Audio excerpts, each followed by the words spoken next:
Welcome to Tales of the World, the channel that brings you the most incredible, curious, and mysterious stories of humanity. Here you will learn about the stories and legends that are part of the culture, values, and beliefs of different peoples around the world. You will discover how these tales originated, how they were transmitted over time, and how they became part of the popular imagination. You will be surprised, moved and entertained by the adventures, challenges, and mysteries that surround these real stories. The Philistines were a Gentile people who occupied the southern coast of Canaan in biblical times. The Philistines are mentioned in the Bible on many occasions, always in opposition to the Israelites. The territory occupied by the Philistines was called Philistia, or simply the land or region of the Philistines. The term Philistine is likely a kind of ethnic adjective derived from the territorial designation of this people, but its exact meaning cannot be determined as its etymological origin is unknown. In this video, you will understand everything the Bible says about who the Philistines were. So if you haven't subscribed to the channel yet, subscribe now, and don't forget to enable all notifications to receive an alert whenever we post a new video on the channel. According to the biblical text in Genesis chapter 10, verse 14, the Philistines descended from Casluhim, who was the offspring of Mizraim, the son of Ham. It's possible that they arrived in the region of Canaan from Crete. Archaeological discoveries confirm that the Philistines were among the peoples who attempted to invade Egypt at the end of the 2nd millennium BC. These peoples are referred to in Egyptian inscriptions as the Sea Peoples, who devastated several territories. There is little doubt that the Philistines were the most notable among these peoples. It was probably during this period that the Philistines settled in the southern region of Canaan. References to Philistine leaders in the book of Genesis indicate that small groups of these sea peoples arrived in that region in a much earlier period, possibly due to a potential expansion of Aegean sea trade, even in those ancient times. Regarding the language spoken by the Philistines, little is known. It is highly probable that the language used by the Philistines merged with the Canaanite dialect, and later the dialect practiced in that region was replaced by Aramaic. The territory of the Philistines, also called Philistia, was located in the coastal strip south of Mount Carmel on the southwest coast of the region of Canaan. Although it was a relatively small territory, its eastern border extended to the hills of Judea. Generally, the Philistine region was very fertile, leading to the presence of many villages and populous cities. In terms of religion, the Philistines were essentially a pagan people.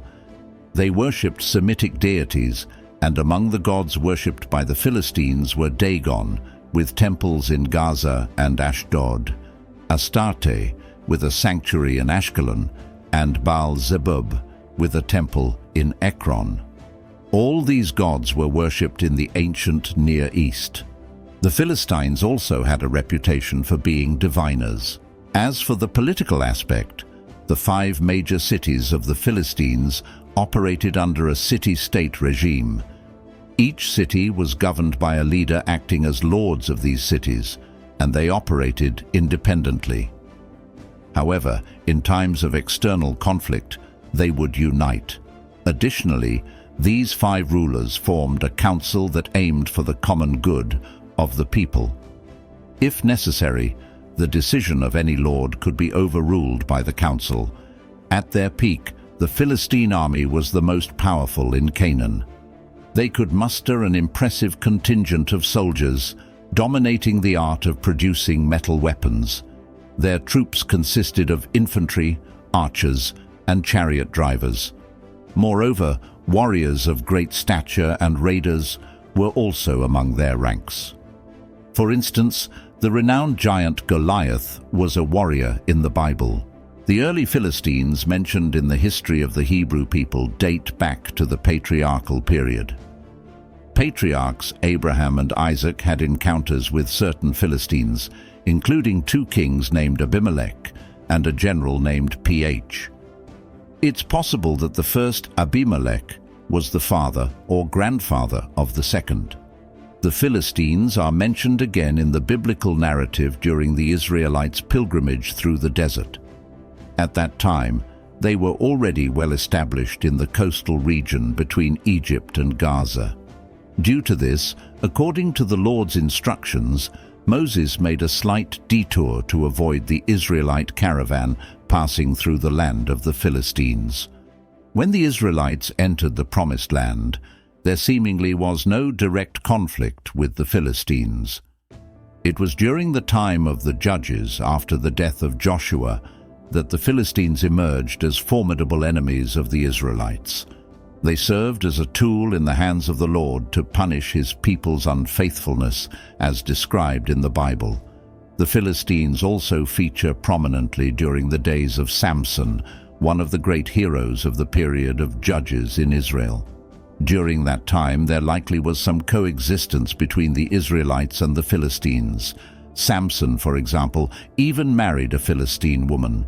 Empowered by the Spirit of the Lord, Samson also punished the Philistines. However, his most significant feat against the Philistines occurred upon his death. He destroyed the Philistine temple, killing many of their leaders. Towards the end of the high priesthood of Eli, the Israelites suffered a heavy defeat against the Philistines. The Philistines captured the Ark of the Covenant and destroyed the sanctuary. The prophet Samuel led the Israelites to a victorious battle against the Philistines. Still, the conflict between the Philistines and the Israelites continued into the period of the monarchy in Israel. In fact, much of the Israelites' demand for a king might have been influenced by the constant pressure from the Philistines. Shortly after Saul was anointed king by Samuel, he achieved a significant victory against the Philistines. However, this victory wasn't enough to definitively weaken this hostile people. Later, the Philistines were capable of intimidating the Israelites with their army, even employing certain giants in their ranks. It was in this context that David defeated and killed the iconic giant Goliath. During his reign in Israel, David inflicted heavy defeats on the Philistines. As a result, they were driven out of the mountainous region and became significantly limited. Hence, the Philistines weren't a significant problem throughout the rest of David's reign and also during Solomon's rule. In fact, only after the division of the kingdom of Israel did they manage to recover somewhat, attempting to attack Judah again. They did gain some territories temporarily during Ahaz's reign, but under Hezekiah, the Philistines suffered a tremendous defeat. The Bible also provides essential information about the destruction of the Philistines. For instance, the prophet Isaiah prophesied about how the Assyrians would judge this people. And later, the prophet Jeremiah also prophesied about the imminent destruction of the Philistines. First, the Philistines were subjugated by Syria and then were pressured by Egypt. Following these events, the Philistines appeared in historical inscriptions as allies of Egypt against the army of Nebuchadnezzar. However, after the battle in 65 BC, where Nebuchadnezzar defeated the Egyptian forces, the Philistines were deported by the Babylonians and completely lost their sovereignty and freedom. The Philistines are mentioned one last time in the Bible by the prophet Zechariah after the Babylonian captivity. Finally, during the Hellenistic period, the major cities of Philistia were inhabited by a mixed population.